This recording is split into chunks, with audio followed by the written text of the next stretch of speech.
summer of sport, and I'm sure many of you perhaps watched or you heard about the tennis at Wimbledon and some exceptionally exciting games, so I'm told. I didn't see them, and the pleasure of seeing a British player reach the men's singles final at least.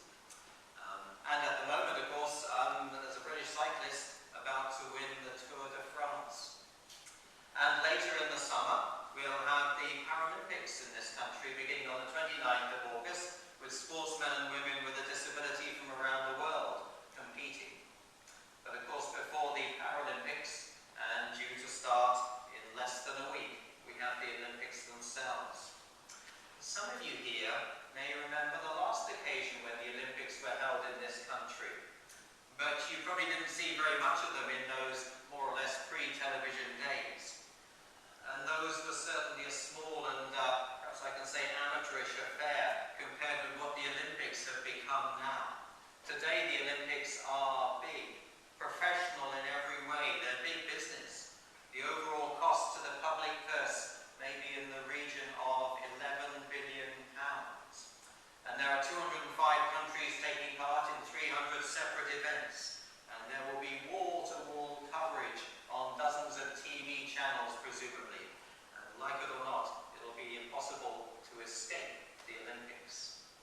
So given the significance of these for us, I thought it might be worth thinking about what they might mean, how images from sports are used in the Bible and in Christian life. It might be worth beginning by asking, what is sport? Games, what are they? Well, the word sport comes from the old French word disport, meaning leisure. The oldest definition in English is from around 1300, being anything humans find amusing or entertaining. And one essential element of sport is that it's removed from the necessary duties of life. It is recreation, it's what we do with our leisure.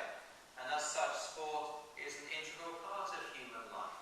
It's as important to adults as play is to children. In fact, sport really is adult play, we might say.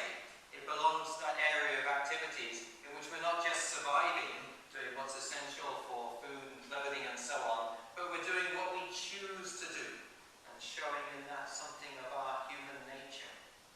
Like study, like the arts and culture, sport comes into its own as we move from the realm of necessity into the realm of freedom. When we lift our noses from the trough, to use a phrase of Malcolm Muggeridge's, and begin to live truly human lives.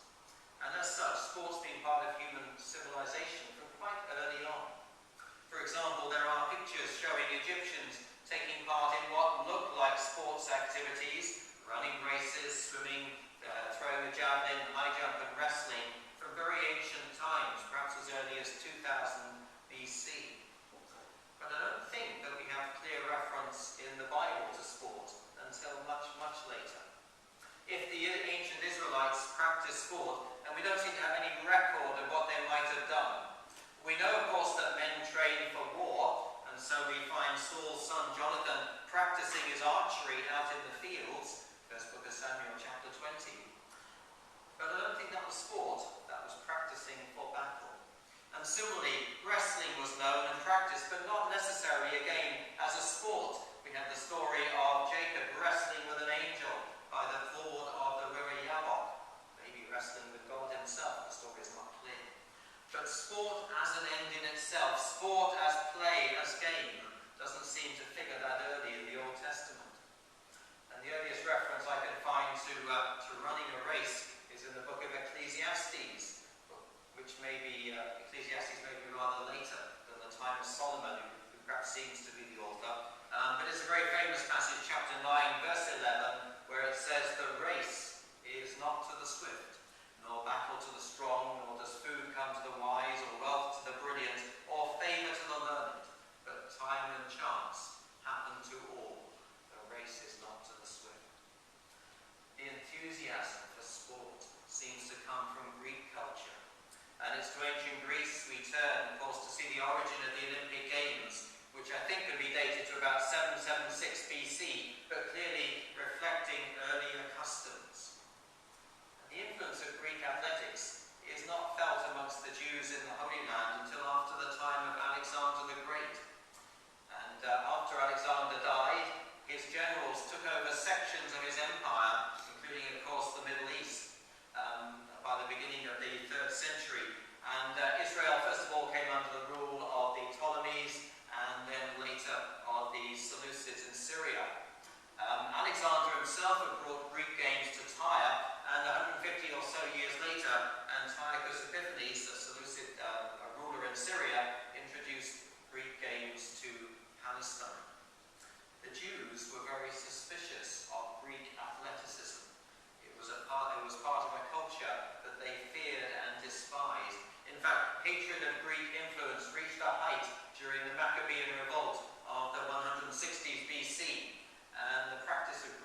sold themselves to do evil.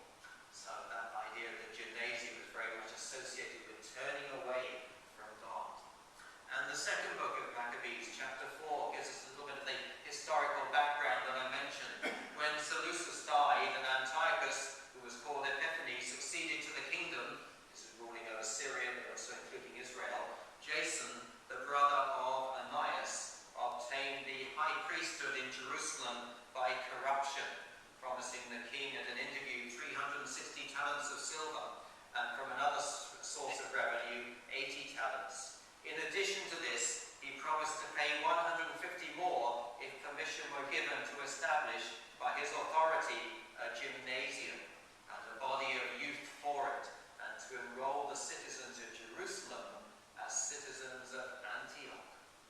When the king assented and Jason came to office, he at once shifted his compatriots over to the Greek way of life, and he took great delight in establishing a gymnasium right under the citadel there in Jerusalem.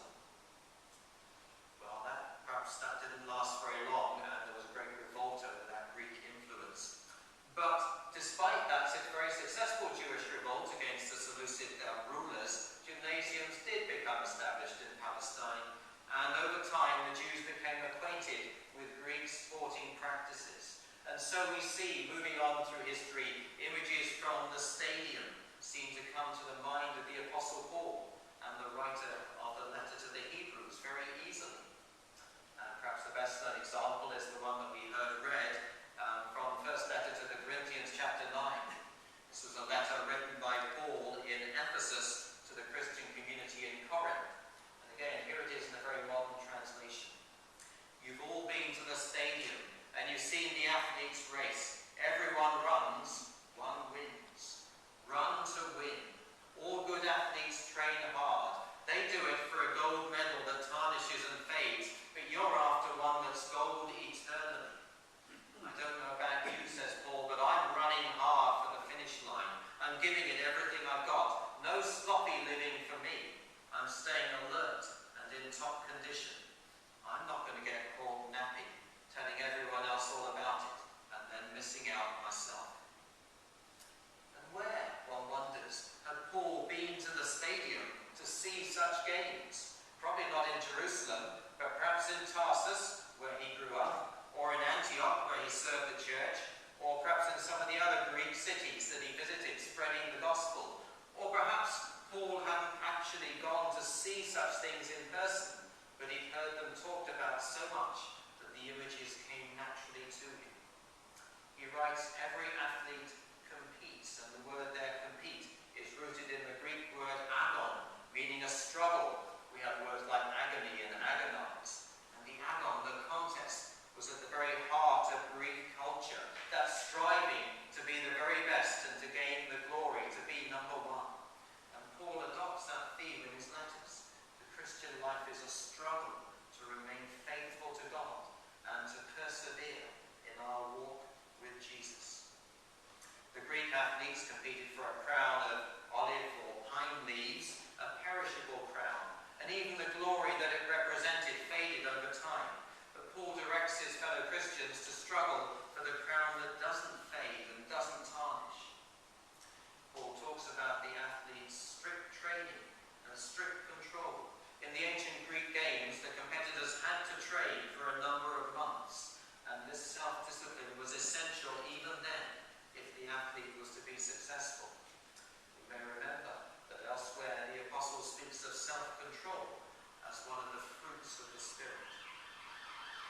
And again, in that passage from the first letter to the Corinthians, the apostle talks about running, talks about boxing, two sports with which he seems to be familiar, and the term he uses in that passage for beating the body, pommeling the body, is a term from boxing, meaning to strike under the eye. It's quite an accurate phrase, if you like, quite a sharp phrase. Paul uses sporting images also in the second letter to Timothy, chapter 4.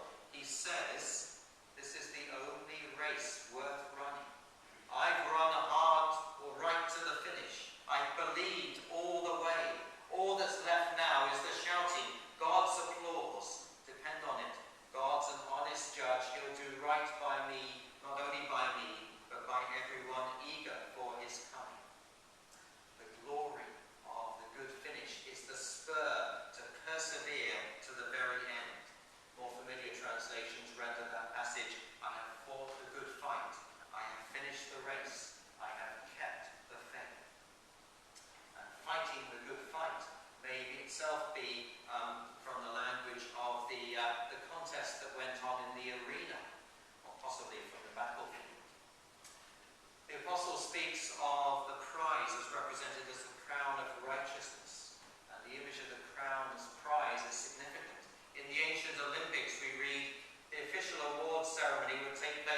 last day of the games at the elevated vestibule in the Temple of Zeus, and in a loud voice the herald would announce the name of the Olympic winner, the father's name and his homeland.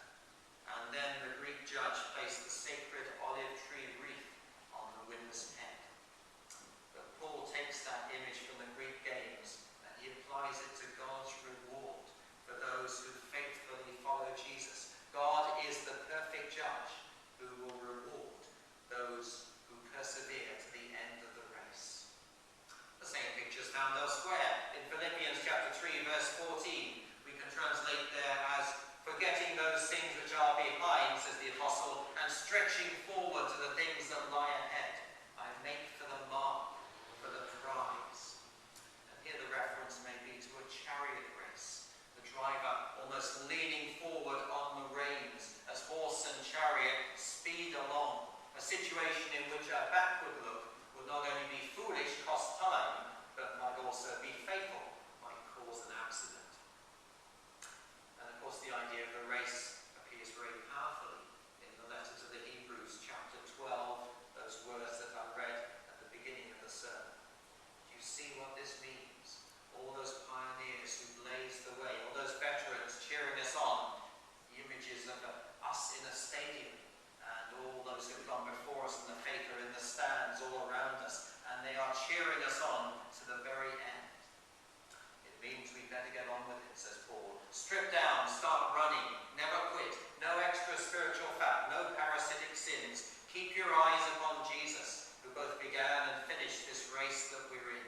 Study how he did it, the writer goes on to say, because he never lost sight of where he was headed, that exhilarating finish in and with God. Because of that, he could put up with anything along the way, the cross, shame, whatever it might be. And now he's there in the place of honor, right alongside God. When you find yourselves flagging in your faith, go over that story again, the story of Jesus, item by item, that long litany and the hostility he had to endure. And that will shoot adrenaline into your souls. The runner training for the Olympic Games would in his training shed unnecessary fat, and before the race began he would remove the clothing that might get in the way, that might impede his free movement. Those are images of complete commitment to winning and finishing the race, everything else being made subordinate to that one purpose of running the race successfully. And this applies also to us. The Christian life is not just a pleasant diversion for those times when we feel like doing something a bit different. It is a whole life lived in the service of one master, in obedience to one Lord, in wholehearted worship of the one God. And it requires dedication, being given over to God's service, recognizing we are not our own. We're not free to choose this, that, or the other, but we belong, body and soul, in life and in death, to our faithful Savior, Jesus Christ. And just as the athlete needed to be single-minded, devoted to training for and running his race, so we're encouraged to put aside every distraction and to follow Jesus totally, to follow Jesus completely.